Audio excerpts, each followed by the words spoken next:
Hello everyone, welcome back to another video. চলুন আজকের ভিডিওতে আমরা একটু ভদ্রতা শিখব। দ্যাটস মিন ভদ্র বা নম্রভাবে কিভাবে কথা বলতে হয় সেটা শিখব। দেখেন আমার বোর্ডে কিছু বাংলা বাক্য লেখা আছে, যেমন আপনি কি আমাকে 500 টাকা ধার দিতে আপত্তি করবেন? তুমি কি আমাকে একটু সাহায্য করলে কিছু মনে করবে? আপনি কি দরজাটা খুললে কিছু মনে করবেন? সে কি আমার জন্য কাজটা করে দিলে কিছু মনে করবেন? দেখেন এরকম ধরনের বাক্য ইংরেজিতে ভদ্রভাবে বলতে গিয়ে আপনিও কি কনফিউশন পড়ে গেছেন কিনা? যদি কনফিউশনে পড়ে থাকেন তাহলে আজকের ভিডিওটি আপনার জন্য। সাথে থাকুন। উইদিন আ শর্ট টাইম আমি আপনাকে খুব সহজ এবং সুন্দরভাবে বুঝিয়ে দিব কিভাবে একটি সুপার ইউজফুল স্ট্রাকচার ব্যবহার করে এরকম ধরনের বাক্য ইংলিশে কনভার্ট করে ফ্লুয়েন্টলি কথা বলতে হয়। আপনি যদি আমার ভিডিও নতুন লার্নার হয়ে থাকেন তাহলে অবশ্যই চ্যানেলটি সাবস্ক্রাইব করে রাখবেন। কারণ আমি আমার এই চ্যানেলে রিয়েল লাইফে আমরা যেভাবে কনভারসেশন করি তার জন্য যে স্ট্রাকচার ইউজ করে স্মার্ট ইংলিশে কথা বলতে হবে সেইগুলোই শেয়ার করি। সো আপনি যদি ইংরেজিতে স্মার্টলি কথা বলতে চান তাহলে অবশ্যই আমার চ্যানেলের সাথে থাকবেন। আর যদি আপনি অলরেডি সাবস্ক্রাইব করে থাকেন তাহলে আপনাকে অসংখ্য ধন্যবাদ। এই হচ্ছে তাহলে আমাদের আজকে ভিডিওর সুপার ইউজফুল স্ট্রাকচার। যদি আপনি এই স্ট্রাকচারের ব্যবহার খুব ভালোভাবে বুঝতে পারেন তাহলে আপনি খুব সুন্দরভাবে বলতে পারবেন নম্রভাবে কারো কাছে কোনো কিছু চাইতে বা বলতে হয়। ভিডিওটি হচ্ছে ইউজ অফ উড এর পার্ট 3 ক্লাস।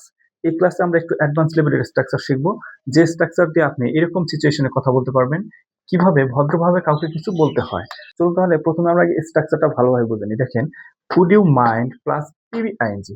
পিবিআইএনজি অর্থ হচ্ছে কি প্রিন্সিপাল ভার্বের সাথে আইএনজি যুক্ত হবে। এই হচ্ছে তাহলে আমাদের স্ট্রাকচার।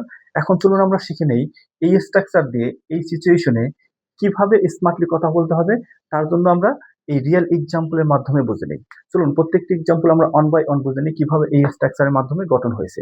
দেখেন প্রথম এক্সাম্পলটি হচ্ছে would you mind giving me 500 টাকা।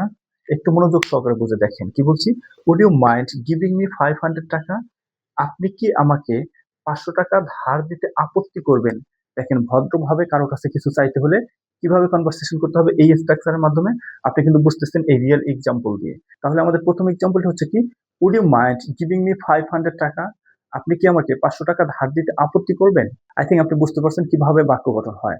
চলুন আমরা সেকেন্ড এক্সাম্পল দিয়ে আরেকটু ভালোভাবে বুঝে নিই। দেখেন, would you mind helping me for a moment?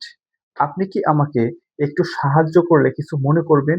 দেখেন কিভাবে ভদ্রভাবে কাউকে কিছু বলতে হয় এই স্ট্রাকচারের মাধ্যমে। আই থিঙ্ক আপনি কিন্তু বুঝতেছেন এই রিয়েল এক্সাম্পলের মাধ্যমে।